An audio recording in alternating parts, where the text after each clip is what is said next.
আমার এদিকে বিভিন্ন ধরনের মাশরুম পাওয়া যায়, যেমন ওয়েস্টার্ন মাশরুম, ব্ল্যাক মাশরুম, ঋষি মাশরুম। আমরা এগুলা স্পন কিনে আনি, কিনে আনার পরে এগুলোর মধ্যে পানি স্প্রে করি, এরপর আস্তে আস্তে এগুলো ফলন দেওয়া শুরু করে। মাশরুম চাষে সবসময় তো পানি স্প্রে করা লাগে, ওয়েদার অনুযায়ী কম বেশি পানি স্প্রে করা লাগে, আর্দ্রতা মেনটেন করা লাগে। এগুলা একটু বেশি চ্যালেঞ্জিং বাংলাদেশের জন্য, যেহেতু বাংলাদেশ শীত উপযোগী না অথবা ওয়েদার ফ্রেন্ডলি না মাশরুমের জন্য, এত বেশি না। তো এগুলোর দিকে একটু খেয়াল রাখতে হয় আমার। মাশরুম উৎপাদনের ফুল প্রসেসটা হচ্ছে টিস্যু কালচার ক্রিয়েট করার পরে আমরা একটা মাদা তৈরি করি। মাদা তৈরি করার পরে ধানের তুষ, গমের ভুসি, চুন, মাদার এগুলা দিয়ে আমরা স্পনটা মেক করি। স্পন মেক করার 28 থেকে 30 দিনের ভিতরে আমার মাইসেলিয়ামটা রান করে। এটা কিন্তু আমরা স্পন মেক করার পরে 28 দিন বয়স এখনো হয় নাই, কাছাকাছি বয়স, এই যে আস্তে আস্তে আস্তে সাদা হচ্ছে, এটা থেকে আমাদের মাশরুমটা বের হয়। ধানের তুষ, গমের ভুসি, চুন এগুলা দিয়ে স্পনটা মেক করা হয়। এটা প্রথমে কাঠের গুঁড়ার মতো কালো থাকে, এরপর আস্তে আস্তে আস্তে আস্তে উপর থেকে মাইসেলিয়ামটা আস্তে আস্তে সাদা হয়ে থাকে। যখন পুরোপুরি সাদা হয় তখন আমরা দুই সাইড থেকে আমরা এগুলো কেটে দিই। এটা একেবারে পুরোপুরি সাদা। এটা কিন্তু এটার মতো কিন্তু সাদা না, এটা পুরোপুরি সাদা হওয়ার পরে আমরা কিন্তু দুই সাইড থেকে আমরা এটা কেটে দিই। এখন এই জায়গায় আমরা রেগুলার পানি স্প্রে করব।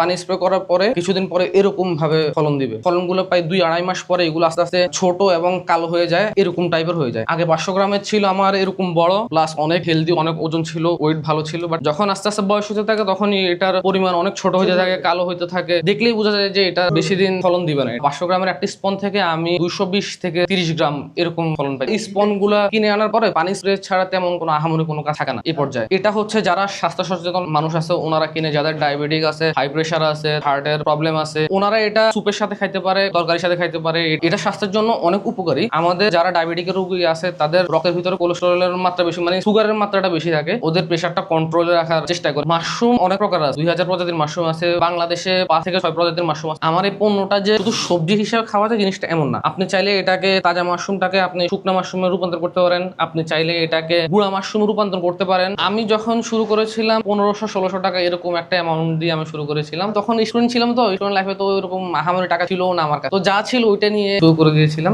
এখন হচ্ছে যে মাসিক ইনকাম থাকে, ওটা বলতে গেলে আমার প্রোডাকশনের উপর বেস করে ইনকাম থাকে আর কি। আমার যদি ডেইলি প্রোডাকশন থাকে তাহলে আলহামদুলিল্লাহ ভালো একটা অ্যামাউন্ট আসে। বাট হইতেছে গরমকালে ডেইলি প্রোডাকশন দেওয়া আমাদের জন্য একটু কষ্টসাধ্য, আনুমানিক 20-25 এরকম আসে আর শ্রম কম জিনিসটা এমনও না। কারণ হচ্ছে আমাদের সবসময় আবহাওয়াটাকে অবজারভেশনে রাখতে হয় যে আবহাওয়ার পরিস্থিতি কেমন যাইতেছে, এরপর আমার কোন স্পন গুলা খারাপ হইতেছে, কোনটা ভালো হইতেছে, আমার মার্কেটটা যাচাই করতে হইতেছে, আমার ক্লায়েন্টদের সাথে আমার কথা বলতে হইতেছে। বাইরে যেরকম একটা শ্রম দেওয়া লাগে এই জায়গায়ও দেওয়া লাগে, বাট এটা হইতেছে আমার কোনো ল্যান্ড লাগতেছে না, আমার আহামরি কোনো ইনভেস্টমেন্ট লাগতেছে না। দোকান একটা করতে যেরকম 5-6 লাখ টাকা লাগতেছে, আমার ওরকম লাগতেছে না ইনিশিয়াল স্টেজে। তো ওই ক্ষেত্রে এটা শুরু করা আমার জন্য একটু বেটার। বাংলাদেশের মানুষ যেভাবে এটা অ্যাকসেপ্ট করে নিছে এটা আসলে অনেক ভালো একটা জিনিস। কারণ হচ্ছে বাংলাদেশের মানুষ এখন স্বাস্থ্য সচেতন। যারা এটা শুরু করতে চান কাইন্ডলি একটা ট্রেনিং নিয়ে শুরু করুন, কারণ ট্রেনিং ছাড়া আপনি একটা ভিডিও দেখে যে যদি শুরু করতে চান এটা আপনার জন্য অনেক কষ্ট হবে। কারণ ট্রেনিং এর ভিতর দিয়ে আপনি রুলস রেগুলেশন যা আছে এগুলোতে যে আপনি কি করতে হবে কি করতে হবে না ওগুলো সম্পর্কে আপনি ভালো একটা জ্ঞান পাবেন।